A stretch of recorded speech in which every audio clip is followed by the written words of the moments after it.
Hello বন্ধুরা, কেমন আছো তোমরা সবাই? আজ আবারও একটা নতুন রেসিপি নিয়ে হাজির হয়েছি তোমাদের সামনে। আজ তোমাদের সাথে শেয়ার করব শশা মাখার রেসিপি।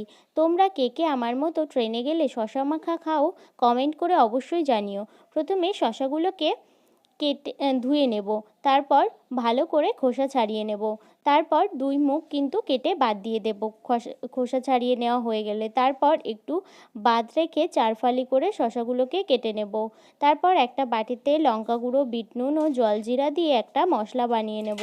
তারপর শশাতে মশলা মাখিয়ে নেব। রেসিপিটা দেখেই কিন্তু আমার খেতে ইচ্ছা করছে, তোমরাও চলে এসো। আর রেসিপিটি ভালো লাগলে অবশ্যই একটা লাইক, শেয়ার, কমেন্ট এবং চ্যানেলটিকে সাবস্ক্রাইব করে পাশে থেকো আরও নিত্য নতুন ভিডিও দেখার জন্য। আরও একটা নতুন রেসিপি নিয়ে তোমাদের সাথে দেখা হবে। এখনকার জন্য বাই।